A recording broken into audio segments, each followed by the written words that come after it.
কিরে ভাই বুঝলাম না, তুই আমার গায়ের উপর পানি ফেলালি কে? সরি ভাই, আমি আপনার দেখতে পারি নাই, ভুল করে পানিটা পড়ে গেছে গা।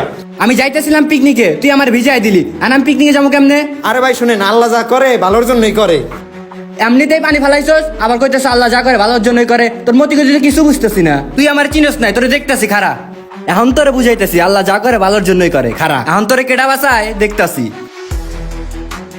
হ্যালো, কই রে তোরা? এই গাজি স্টোরে একটু ঝামেলা হইছে। এই এদিকে আয়। কিরে মামা ডাকলি কে? কি হইছে? আল্লাহ আমার গায়ের উপরে পানি ফেলাইছে, আর ধরে নিয়ে চল। ওই চল, শালার তো দিস সাহস কম না, আমার বসের গায়ে পানি দিছে।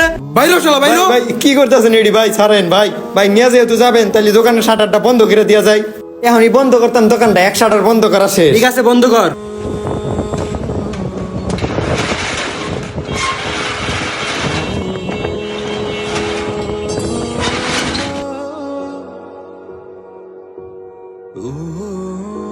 বন্ধ করছো, চল এখন। শালা আল্লাহ যা করে ভালোর জন্যই করে। এখন তো কি ভালো হইতাছে? অবশ্যই ভাই, আল্লাহ ভালোর জন্যই করতেছে। হয়তো ভাই এখনই বোঝা যাইতেছে না, ধৈর্য ধরুন, পরে বোঝা যাবে। শালা ইয়া আবার কথা কইতাছে। শালার দি তো একটা। তুই তো সাহস কম না, আমার গায়ে পানি মারিস।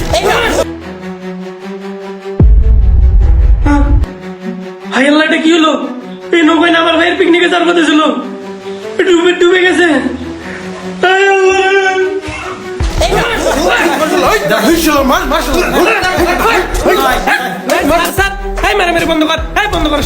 আরে ভাই রাফি, তোর কিছু হয় নাই তো? ঠিক আছস তুই?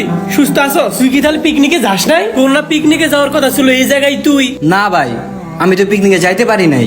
যাওয়ার সময় ও আমার গায়ে পানি ফেলাই, ভিজা গেছিলাম গা, এর লেগে যাইতে পারি নাই। তুই যেই নৌকায় পিকনিকে যাইতে চাইছিলি, ওই নৌকা তো সাগরে ডুবে গেছে গা। ভাই তোমার ওসিলায় আল্লাহ আমার ভাইটারে বাঁচায় দিছে, ধন্যবাদ ভাই। আল্লাহ তোমার ভালো করুক। আল্লাহ যা করে ভালোর জন্যই করে। ভাই আপনারে অনেক মারধর করছি ভাই, আমার মাফ করে দেন। আমি বুঝতে পারি নাই আল্লাহ যা করে ভালোর জন্যই করে। আপনার ওসিলায় আজ আমি অনেক বড় বিপদ থেকে বাঁচলাম। কিন্তু ভাই আপনারা যত মারলাম, আপনার ভালো হইলো কি?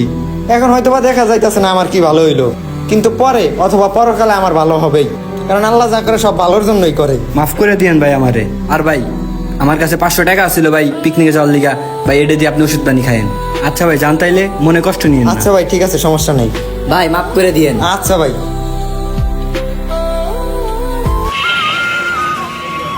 কিরে বাচ্চা, কই যাইতেছি? এই তো চাচা, দোকান খুলতে যাইতেছি। আরে বাবা, তোর তো কালকে ধরে নিয়ে গেছিল, তোর দোকানটা তালা মারা ছিল। আমাকে দোকান তো তালা মারা ছিল না, আমাকে দোকানটা লুটপাট করে সব নিয়ে গেছে মাল সামানা। তাই নাকি চাচা?